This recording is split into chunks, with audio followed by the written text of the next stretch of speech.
뭔데? 내는 네 시다발이가.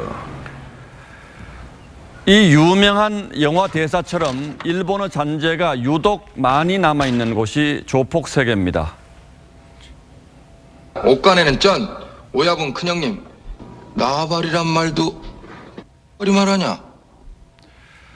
이 나와바리는 세력의 영역이나 관할 구역을 뜻합니다. 그래서 조폭 영화에 단골로 등장하는 일본 말이죠. 이 말은 심지어 청와대 대변인 브리핑에도 등장한 적이 있습니다. 볼턴 미 안보보좌관의 방한 계획을 묻는 기자들의 질문에 워싱턴 나와바리니까 워싱턴에 물어보라고 황당한 답변을 해서 화제가 됐었죠. 이렇게 굳이 관할을 따져서 떠넘기기로는 관청, 그중에서 경찰만한 조직도 없을 듯합니다. 한강에 시신이 떠오르면 옆 경찰서로 넘기기 위해서 긴 막대기로 서로 밀어낸다는 얘기는 아직도 전설처럼 내려오고 있습니다.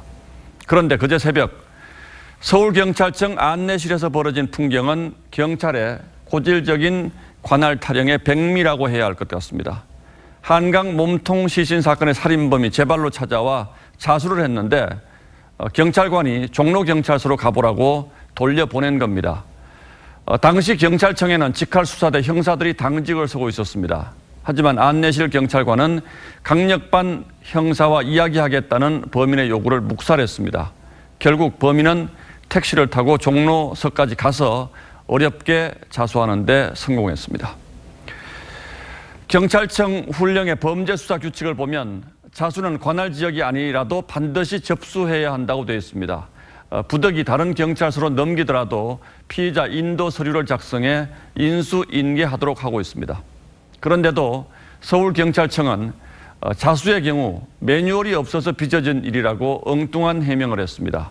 매뉴얼이 없는 것이 아니라 상식이 없다는 지적이 나올 만합니다. 이뿐만이 아니죠.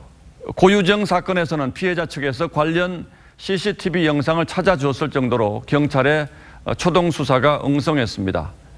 안인덕 방화살인 사건에 앞서서는 주민들이 그듭 경찰에 신고하고 신변보호 요청까지 했는데도 묵살했습니다.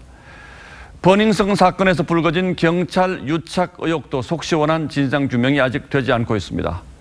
정부의 검찰 개혁 의지와 맞물려 검경 수사권 조정이 논의되고 있습니다만 보통 시민 입장에선 이런 경찰을 어떻게 믿을 수 있을지 걱정이 태산일 뿐입니다. 8월 20일 앵커의 시선은 이런 경찰이었습니다.